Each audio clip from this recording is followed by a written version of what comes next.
अच्छा, हम थे यहाँ पे आज क्वेश्चन। सबसे पहला जो हमने लिया टाइप, जो हमने सवाल पूछा उससे, उसमें हमने लिस्ट लिया। लिस्ट में आपको चॉइसेस देनी पड़ती हैं। चॉइसेस हमने उसको चार दे दी: एडिशन, सब्ट्रैक्शन, मल्टीप्लिकेशन और डिवीजन। और इसको हमने चॉक डॉट पे येलो ब्राइट यानी येलो कलर में जो है वो इसको हमने प्रॉम्प्ट किया। ये इसका नाम हमने रखा ऑपरेटर। दूसरा हमने जो उससे इनपुट लिया वो नंबर में इनपुट लिया, num1। इसको हमने रखा चॉक डॉट ग्रीन ब्राइट यानी ग्रीन ब्राइट कलर में हमने इसको जो है वो लिया, एंटर फर्स्ट नंबर। दूसरी चीज़ जो हमने उससे ली, स्क्रीन शेयर हो रही है सबको? जी हो रही। अच्छा, तीसरी और आखिरी चीज़ उससे नंबर यानी num2 लिया हमने। इसका नाम हमने रखा num2 यानी नंबर 2। सेकंड नंबर लिया, उसको भी चॉक डॉट ग्रीन ब्राइट में एंटर सेकंड नंबर उसका प्रॉम्प्ट हमने लिया। उसके बाद फिर अगली चीज़ जो हमने की, जब ये तीनों तीनों इनपुट जो है वो यूज़र दे देगा। अच्छा, एक चीज़ और देख लें इसमें कि आंसर के साथ इंक्वायरर डॉट प्रॉम्प्ट के साथ जो है ये अवेट लगाना ज़रूरी है। ये अवेट के फंक्शन के साथ कॉल होगा। अवेट का मतलब सर ये मेरा क्वेश्चन है। कि सर ये अवेट जो है ये कोई कीवर्ड है या कोई फंक्शन का काम करता है? कीवर्ड है। ये अवेट समझ लें, कीवर्ड है एक।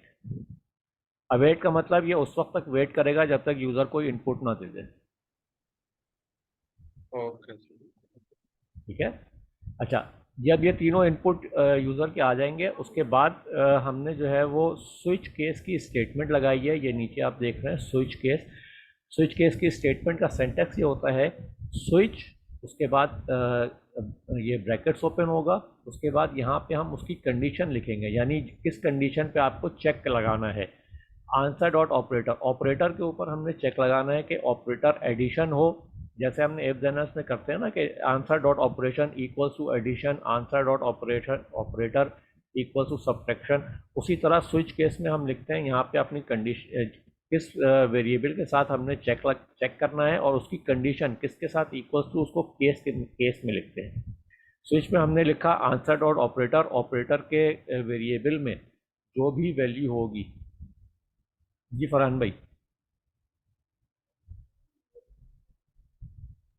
सर स्विच भी इफ एल्स जैसे काम करता है? स्विच और इफ एल्स बिल्कुल सेम काम करता है। फ़र्क सिर्फ इतना होता है कि स्विच केस की स्टेटमेंट जो है वो फास्ट चलती है इफ देन एल्स के मुकाबले में। अच्छा, इसमें सर हम ब्रेक कर दें तो आगे नहीं चलेगा बस? ब्रेक का मैं बताता हूँ ब्रेक हम क्यों अगर लगाते हम सर अगर हम स्विच करेंगे तो स्विच चलेगा, अगर स्विच की कमांड अगर फॉल्स हुई तो केस चलेगा? हैं। नहीं नहीं, होगा ये कि स्विच में आंसर डॉट ऑपरेटर में एक वैल्यू होगी। उस वैल्यू को ये केस के आगे जो ये लिखा हुआ है इसके साथ चेक करेगा। मिसाल के तौर पर ऑपरेटर में यूज़र ने जो दिया एडिशन दिया, तो एडिशन देने की सूरत में सबसे पहले ये केस की कमांड चलेगी, यानी एडिशन की कमांड। अगर यूज़र ने सब्ट्रैक्शन दिया होगा तो वो सब्ट्रैक्शन वाला जी जी। चलाएगा। अगर उसने मल्टीप्लिकेशन दिया होगा तो वो मल्टीप्लिकेशन वाला चलाएगा। क्लियर हुआ? ओके स्विच सर का सर। स्विच केस का जो सिंटैक्स होता है स्विच, जी जी उसके जी। बाद फिर ये उसमें ब्रैकेट के अंदर उसका वेरिएबल लिखते हैं जिस वेरिएबल में वैल्यू होती है। उसके बाद ब्रैकेट क्लोज करके कर्ली ब्रेसेस के अंदर जो है वो केस इसका स्टेटमेंट चल रही होती है। केस लिखेंगे, सबसे पहला केस यानी स्विच स्विच करें, सबसे पहले केस के ऊपर केस क्या है? सबसे पहला एडिशन का।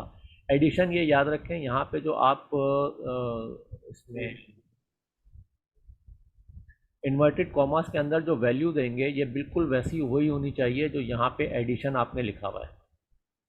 सेम इसी को कॉपी पेस्ट करेंगे, वरना फिर वो जी। स्टेटमेंट जो है वो फॉल्स हो जाएगी इसमें। ठीक है। ओके। उस इस addition okay sir.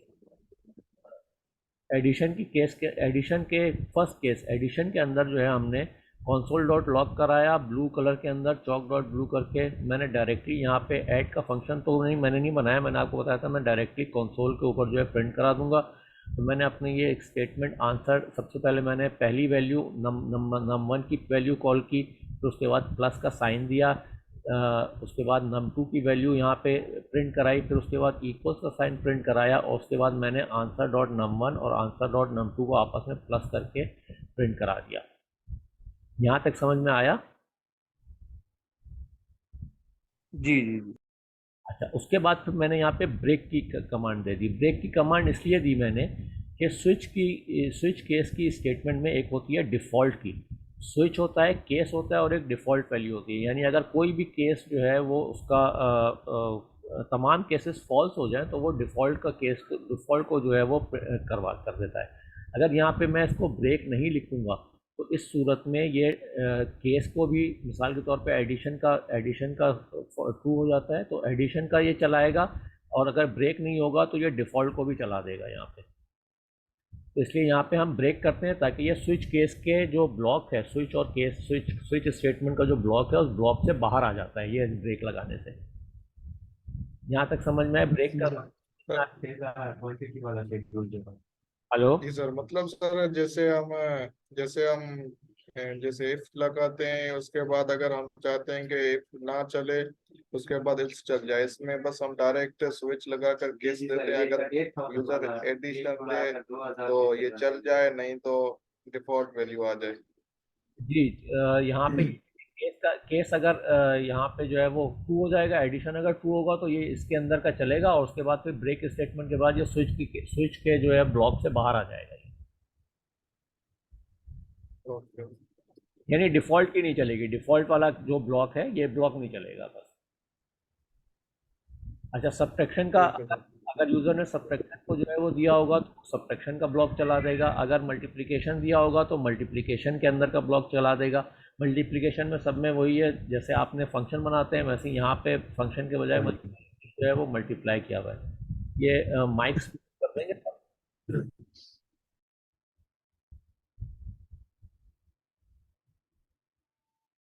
Mics mute कर दिए। अच्छा, उसके बाद फिर डिवीजन, अगर डिवीजन दिया होगा यूज़र ने तो यहाँ पे डिवीजन का केस चल जाएगा। यहाँ तक समझ में आ गई बात? हम इफ देन एल्स की जगह स्विच केस की ये स्टेटमेंट ये चला रहे हैं।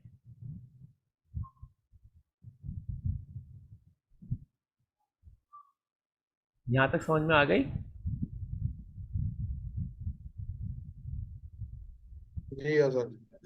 जी जी केस की स्टेटमेंट थोड़ी बहुत समझ में आई?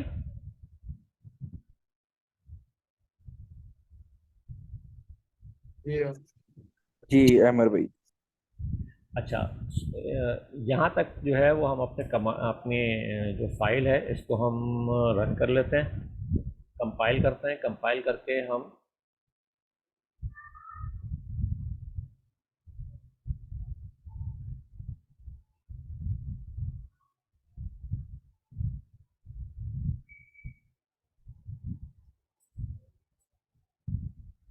रन भी करके देख लेते हैं।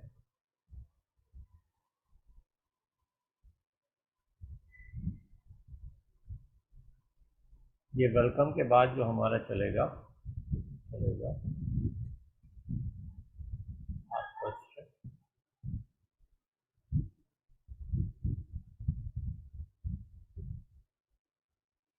एक चीज़ और, यहाँ पे हम जब यूज़र एक दफ़ा जो है वो इनपुट दे देगा तो उसके बाद फिर हम यूज़र से एक चीज़ और पूछेंगे कि वो आया कंटिन्यू करना चाहता है या नहीं करना चाहता। तो उसके लिए हम एक नया फंक्शन बनाते हैं।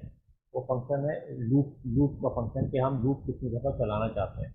वो फंक्शन मैं यहाँ कॉपी करके पेस्ट कर रहा हूँ।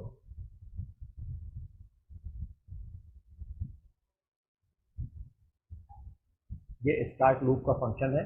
स्टार्ट लूप का फंक्शन भी एसिंक फंक्शन है। इसके अंदर हमने वाइल लूप की जगह डू वाइल लूप चलाया है। डू वाइल लूप में सबसे पहला डू वाइल लूप करता ये है कि डू वाइल लूप कंडीशन जो है वो उसमें बाद में चेक होती है, और लूप कम से कम एक दफ़ा ज़रूर चलता है। डू वाइल लूप के बारे में आप लोग ने पढ़ा है? फॉर लूप के अलावा डू वाइल लूप वगैरह, वाइल लूप या डू वाइल लूप किसी ने पढ़ा है? जी नहीं सर। नहीं, सिर्फ फॉर लूप पड़ा हुआ था। फॉर लूप पढ़ा है। अच्छा, फॉर लूप जो है वो नंबर ऑफ इटरेशन टाइम्स होती हैं, यानी जितने जितने आप उसको वैल्यू देंगे कि इतनी टाइम्स को लूप चलाए तो फॉर लूप उतने टाइम चलता है, उसके बाद बंद हो जाता है। ऐसे ही होता है फॉर लूप जी में। ऐसा ही है, ऐसा ही है। अच्छा, एक होता है वाइल लूप। वाइल लूप में होता यह है कि यहाँ पे मैं इसको यहाँ पे लिख के दिखा देता हूँ। यहाँ पे कंडीशन आती है ट्रू या फॉल्स, उसके बाद ये इसके इसके ब्रैकेट्स ओपन हो जाते हैं। वाइल लूप में क्या होता है, कंडीशन अगर ट्रू होगी तो वाइल लूप के अंदर का ब्लॉक चलेगा, अगर कंडीशन फॉल्स होगी, इसके अंदर ये जो ब्रैकेट के अंदर कंडीशन दी हुई है ये अगर फॉल्स होगी तो आपका वाइल लूप नहीं चलेगा।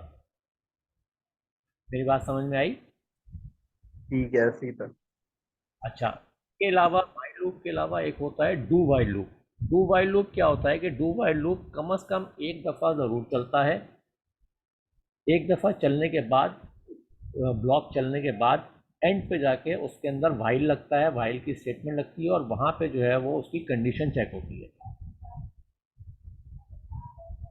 डू वाइल लूप में और वाइल लूप में फ़र्क ये इतना है कि वाइल लूप की कंडीशन अगर फर्स्ट टाइम में ही फॉल्स होगी तो वो चलेगा ही नहीं, लेकिन डू वाइल लूप के अंदर ये है कि वहाँ पे कंडीशन अगर फॉल्स भी होगी तो भी एक दफ़ा ज़रूर चलेगा वो। यहाँ तक बात समझ में आई? ठीक है, सही है अमर ठीक भाई। है सर।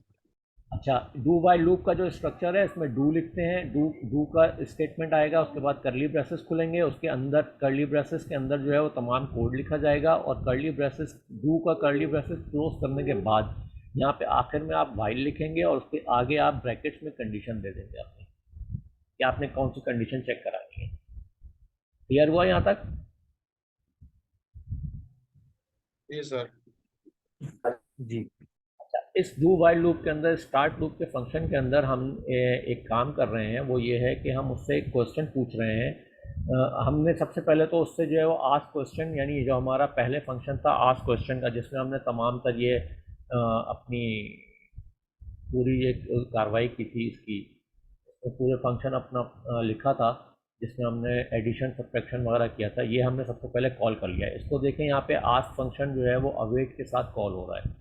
ये याद रखिएगा, जिसमें भी आपका एसिंक्रोनाइज फंक्शन है या जिसमें आप इंक्वायरर जो है वो इम्प्लीमेंट कर रहे हैं जिस फंक्शन में भी, उस फंक्शन को हमेशा अवेट के साथ कॉल करेंगे। मिसाल के तौर पे जैसे आस्क क्वेश्चन है, आस्क क्वेश्चन के फंक्शन में हमने इंक्वायरर से जो है वो इनपुट लिया हुआ है, यूज़र से इनपुट लिया हुआ है।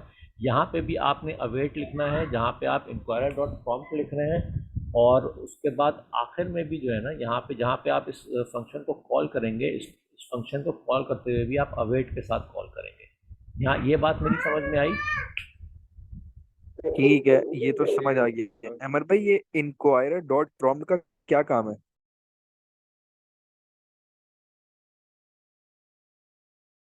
इंक्वायरर डॉट प्रॉम्प्ट जो है यूज़र से इनपुट लेता है, कोई भी इनपुट जो आप चाहते हैं। आप चाहे उसको लिस्ट की शक्ल में चाहें, चाहे आप उसको इनपुट की शक्ल में चाहें, चाहे वो नंबर आपको इनपुट लेना चाहते हो। ये इंक्वायरर एक पैकेज है जो यूज़र से इनपुट लेने के लिए इस्तेमाल होता है। मेरी बात समझ में आ गई? सही। ठीक है, सही है अमर भाई। के लिए मैं स्टॉप कर रहा हूँ, 1 मिनट रुकिएगा थोड़ा।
अच्छा, अब हम आ जाते हैं आस्क क्वेश्चन के बाद। हमने एक इसको वेरिएबल दिया अगेन का, यानी हम चाहते ये हैं कि यूज़र ने जब एक दफ़ा अपना कोई फंक्शन परफॉर्म किया तो हम उससे ये पूछें कि आया तुम दोबारा से कोई फंक्शन परफॉर्म करना चाहते हो या नहीं चाहते हो। मेरी बात समझ में आई? हेलो। सर जी जी हाँ जी सर। जी जी हाँ सर। अच्छा, यहाँ पे हम उससे उसको दोबारा से एक इंक्वायरर जो है हम वेरिएबल बनाते हैं अपना अगेन के नाम का। इसके अंदर हम await inquirer prompt inquirer dot prompt को कॉल करेंगे। इंक्वायरर डॉट प्रॉम्प्ट में हम टाइप लिखेंगे उसकी लिस्ट, नेम उसका देंगे वेरिएबल का जिसमें वैल्यू यूज़र देगा, वो लिखेंगे हम रीस्टार्ट। उसमें हम चॉइसेस जो देंगे वो देंगे येस और नो, यानी आप रीस्टार्ट करना चाहते हैं या नहीं चाहते। यहाँ तक बात समझ में आई? मैसेज हमने यहाँ पे डिस्प्ले करा जी दिया। जी कंटिन्यू। क्लियर हुआ यहाँ तक?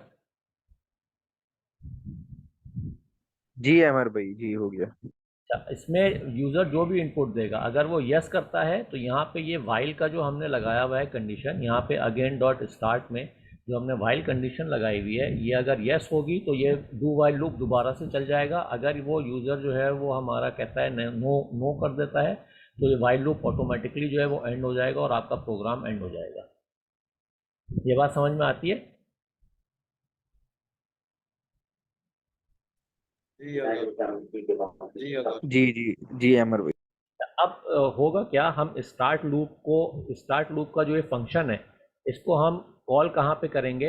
हमने सबसे पहले हमने वेलकम स्क्रीन बनाई थी, वेलकम स्क्रीन के बाद हम स्टार्ट लूप का फंक्शन अपना कॉल कर लेंगे। वेलकम स्क्रीन जब हमारी कंप्लीट हो जाएगी तो उसके बाद हम क्या करेंगे, हम अपना स्टार्ट लूप का फंक्शन जो है वो कॉल कर लेंगे। इसको मैं यहाँ से अनकमेंट करता हूँ, ये स्टार्ट लूप का फंक्शन जो है वो यहाँ से हम कॉल कर लेंगे। ये चीज़ समझ में आई, स्टार्ट लूप कब कॉल करेंगे? जी हाँ सर। जी जी अमर भाई। हमारी जो डिस्प्ले है, ये जो हमारा पूरा डिस्प्ले बना है, ये जैसे ही हमारा ख़त्म होगा वैसे ही स्टार्ट लूप का फंक्शन कॉल हो जाएगा। उसी के अंदर स्टार्ट लूप का फंक्शन जब कॉल होगा तो वो यहाँ आएगा सबसे पहले स्टार्ट लूप के अंदर। वो यहाँ से आते के साथ सबसे पहले आस्क क्वेश्चन पे चला जाएगा। आस्क क्वेश्चन के ज़रिए वो सबसे पहला इनपुट लेगा। फिर उसके बाद वो जब कोई भी फंक्शन वो परफॉर्म कर लेगा यूज़र, तो उसके बाद फिर वो जो है वो उससे यस और नो का जो है चॉइस पूछेगा कि वो कंटिन्यू करना चाहता है या नहीं। उसके बाद फिर जो है वो यस और नो के ज़रिए हम उसको जो है वो हम उससे जो है, अगर नो कर देगा तो हम उसको प्रोग्राम से बाहर ले जाएंगे। अगर यस करेगा तो फिर यही आस्क क्वेश्चन जो है वो दोबारा चलेगा। यहाँ तक बात समझ में आ गई जी? जी जी हाँ अमर सर। भाई समझ आ गई। अब बस थोड़ा सा सिंटेक्स थोड़ा सा हार्ड है इसका। सिंटेक्स मेरे शायद सभी को लग रहा होगा। सिंटेक्स अगर सर मेरा एक क्वेश्चन है। जी।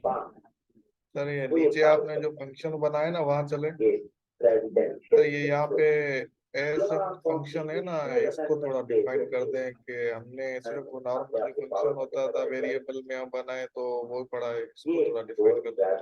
क्या बात है? एक साथ आ रही है आपका सब। हेलो, अब आ रही है सही? नहीं, आपके बैकग्राउंड पे शायद। हेलो, अब सही है? जी। अब आवाज आ रही है सही?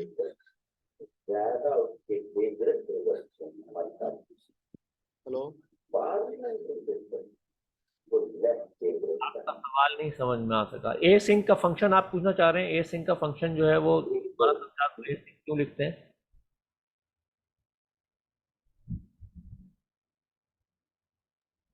जी सर, एसएन का फंक्शन है ना, इसको डिफाइन कर दें।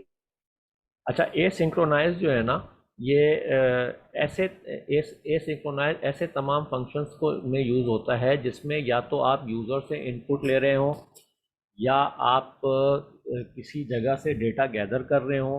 कोई ऐसा काम आप परफॉर्म कर रहे हो जिसके अंदर एक्सटर्नल वैल्यूज़ आप ले रहे हो, जो आपको प्रोग्राम से बाहर से कहीं से कोई वैल्यू गेट कर रहे हो। यहाँ पे चूंकि हम यूज़र से इनपुट ले रहे हैं और उसमें जो है एक वैल्यू हम गेट कर रहे हैं, तो इसलिए यहाँ पे हम एसिंक का फंक्शन यूज़ करते हैं। ये सर भी सिखाएंगे थोड़ा सा। यहाँ मिसाल के तौर पे जैसे हम किसी डेटाबेस से अपनी जो है वो डेटाबेस से वैल्यूज़ को ले रहे होते हैं, तो जो जिस फंक्शन के थ्रू हम डेटाबेस से वैल्यू गेट करते हैं वो फंक्शन एसिंक्रोनाइज फंक्शन होना चाहिए। इसका फायदा ये होता है। ठीक है सर। ठीक है। ठीक है। अच्छा, इस कोडिंग के अंदर कौन सी चीज़ जो है वो बहुत हार्ड लग रही है आप लोगों को? वो सवाल अगर आप लोग पूछना चाहते हैं तो पूछते हैं आप। पहले हम इसको चला के देख लें। जी अमर भाई चला जी लें जी फिर सर। पूछ लीजिए। पहले हम इसको चला के देख लेते हैं। मैं कमांड प्रॉम्प्ट शेयर कर लेता हूँ अपना।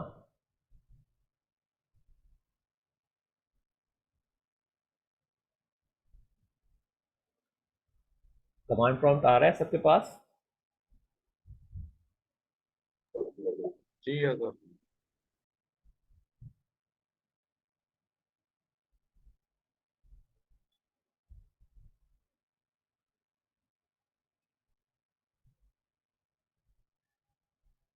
यहाँ पे मैंने लिखा नोड इंडेक्स डॉट। सबसे पहले ये मेरी एनिमेशन चली तमाम की तमाम।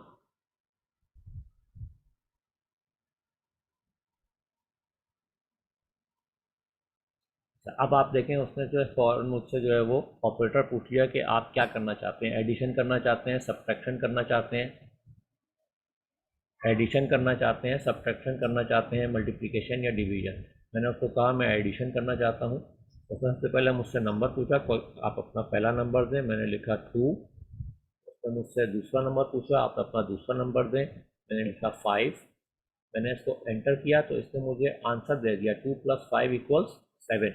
और उसके बाद ये मुझसे पूछ रहा है do you want to continue use arrow key, यानी यस या नो। आप कंटिन्यू करना चाहते हैं या नहीं चाहते। ये एरो की मदद से आप यस या नो के ऊपर जो है वो क्लिक करेंगे। मैंने इसको कहा यस। यस करने पे ये मेरे पास दोबारा आ गया।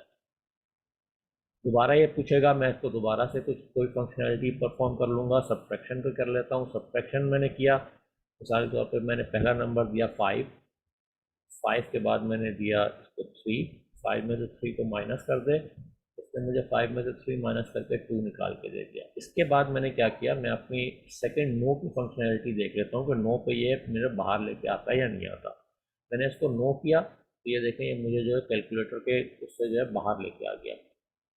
ये एग्जीक्यूशन समझ में आई? जी अमर भाई। अच्छा, इसमें एक चीज़ और गौर करें, हमने चौक को जो इम्प्लीमेंट किया था मुख्तलिफ कलर्स में, वो तमाम कलर्स यहाँ पे शो हो रहे हैं। जैसे ये मेरा जो एंटर फर्स्ट नंबर है ग्रीन कलर में शो हो रहा है। ये जो आपका ऑपरेटर वाला है ये येलो कलर में, ये हल्का सा येलो कलर है, येलो कलर में शो हो रहा है। इसके अलावा जो मेरा आंसर है वो ब्लू कलर में शो हो रहा है। ये समझ में आता है?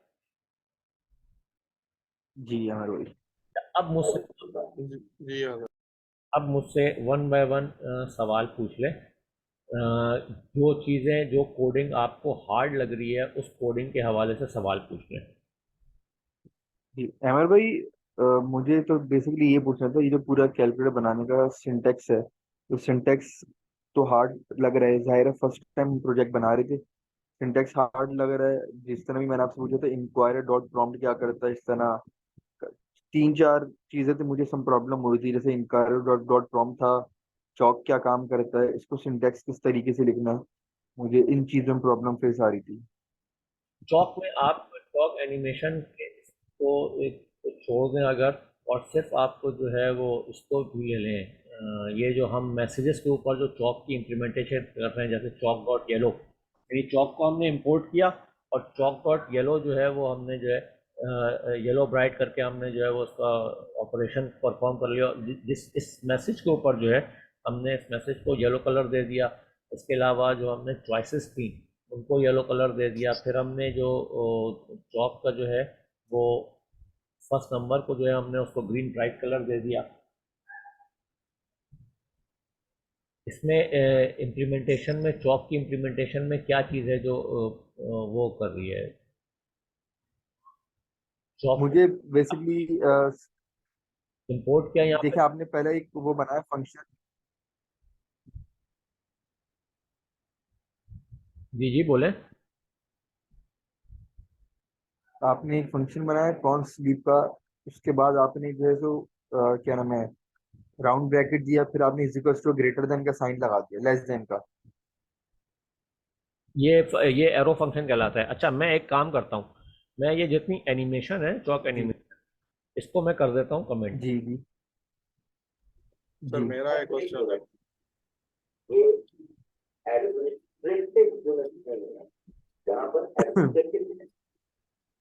इसको मैंने कर दिया कमेंट। अब मेरी जो है एनिमेशन जो है ना, ये नहीं चलेगी, ठीक जी है ना। तो मैं सही है। फंक्शन को भी जो है ना वो, अब मैं क्योंकि स्लीप का फंक्शन मेरा उसी एनिमेशन में यूज़ हो रहा था, मैं इसको भी कर देता हूँ कमेंट, ताकि ये आप लोगों को जो है वो इतना परेशान ना करे इसको।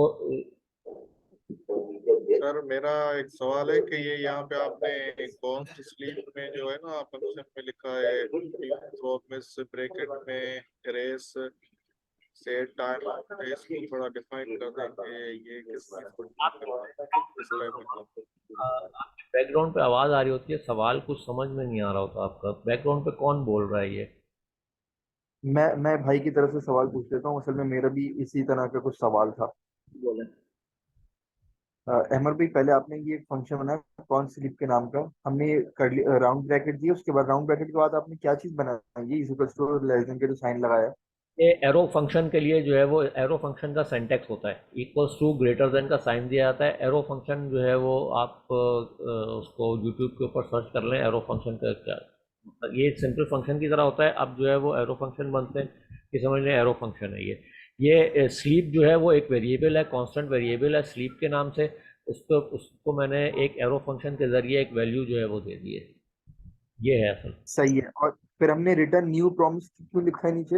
एक प्रॉमिस जो है वो एक इसका प्रॉमिस एक ऑब्जेक्ट है। ये जो है यूज होता है जब कभी भी आप इसको स्लीप का या और दूसरे ऐसा टाइम टाइम टेकिंग या ये आपके वो कर रहे होते हैं, कोई यूज़र इनपुट वगैरह ले रहे होते हैं, तो ये एक प्रॉमिस यूज़र होता है। जी इसको अगर नहीं समझ में आ रहा है, इसको मैंने कमेंट कर दिया, कमेंट करके भूल जाए इसको, इस एनिमेशन को भी भूल जाए, कोई मसला नहीं है।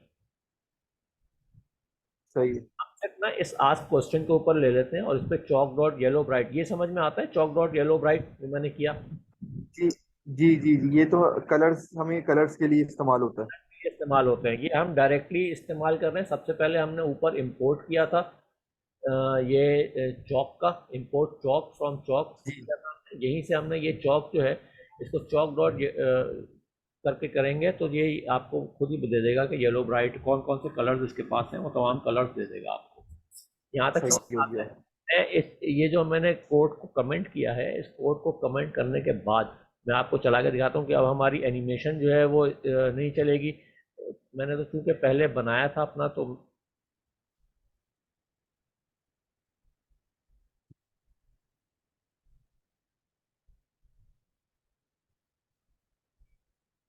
मैं इसको कंपाइल कर लूँ, कंपाइल करके मैं दोबारा चलाता हूँ। अब आप देखेंगे एनिमेशन नहीं चलेगी, लेकिन वो जो डायरेक्टली जो है वो मेन्यू पे चला जाएगा वो। सही है।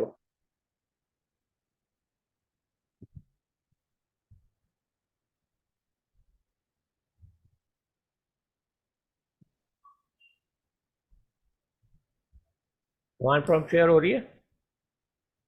जी जी हो रही है।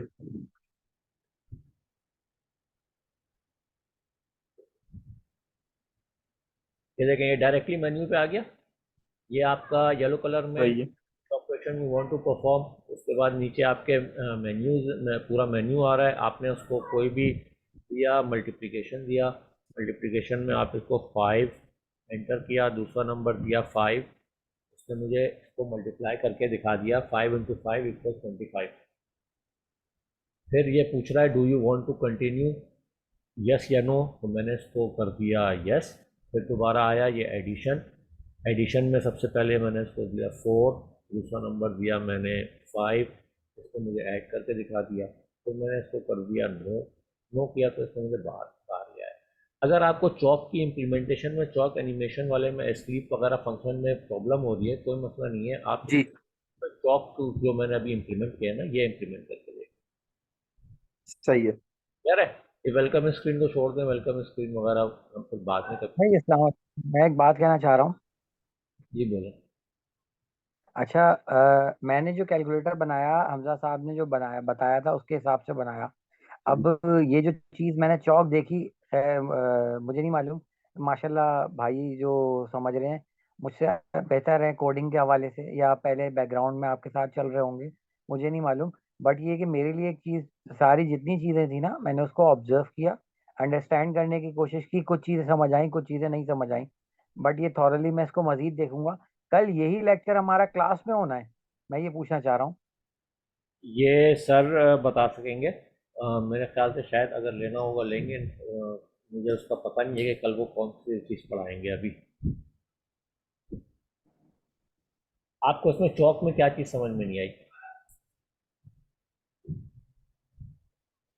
आपकी आवाज़ बहुत डिस्टर्ब है सर। एक मिनट। अच्छा, ओके। मुझे आपने ये फरमाया मुझसे कि इस कोडिंग में कोई प्रॉब्लम है मेरे लिए। खैर ये सारी चीज़ें नई हैं, मैंने अभी चौक की इम्प्लीमेंटेशन नहीं की। सिंपल जिस तरीके से मैंने बनाया, इफ़ और एल्स की कंडीशन, जैसे भाई ने एक चीज़ बताई थी, मुझे उससे अंदाज़ा हुआ कि स्विच, और आपने स्विच यूज़ किया उसकी जगह। जी सर। जैसे इफ़ और एल्स होता था, स्विच यूज़ किया, ऐसा ही है। जी जी बिल्कुल, इफ एल्स की कंडीशन की नहीं जगह। सर, अब ये कि मैं मतलब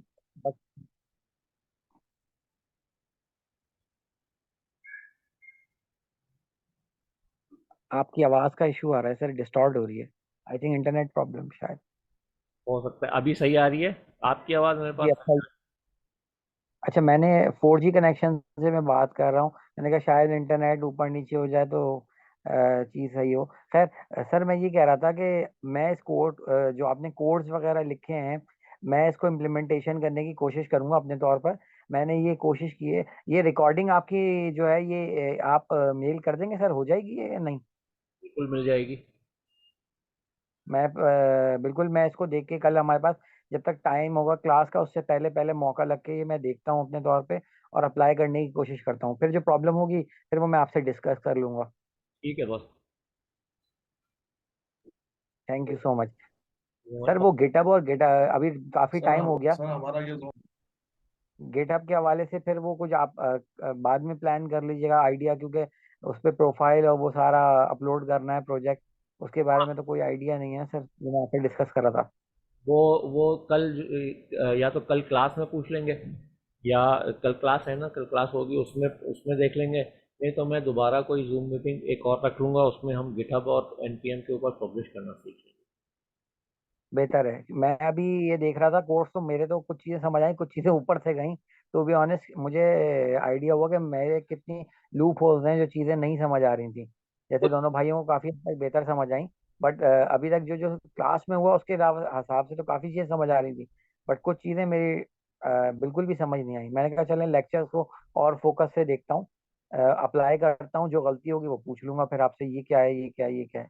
कोई बात नहीं, मुझसे व्हाट्सअप पे जो है वो पूछिएगा, कोई ऐसा इशू नहीं है। कोई भी एरर आए, कोई चीज़ नहीं आए, मुझसे व्हाट्सअप पे भी पूछ सकते जजाकल्ला सर। हैं। और सर अमर भाई, ये भी बता कौन दीजिएगा भाई सेशन को, भाई को ये भी बता दीजिएगा, जैसे फॉर मैं भी अपने लिए भी पूछ रहा हूँ, हम सब के लिए। जैसे कुछ लोगों को समझ आया, कुछ लोगों को नहीं समझ आया, यूट्यूब से हेल्प लेने का क्या तरीकेकार है? ऐसे कौन सा कीवर्ड है कि हम कैलकुलेटर के हवाले से यूट्यूब पर सर्च करें, वहां से अच्छी तरीके से मालूमात हासिल कर लें? बेहतरीन कौन कौन सवाल। सा? CLI कैलकुलेटर के नाम से यूट्यूब पे सर्च करें, उसमें हमारी ही पेनावर्स के उस पे चैनल के ऊपर ही एक 2 घंटे की पूरी वीडियो है। उन्होंने यही सर चौक। वो बहुत टफ है अमर भाई, बहुत एडवांस ही है वो। मैंने कोशिश की है गो थ्रू करने की, बट वो काफी मुझे एडवांस कोर्स लगे।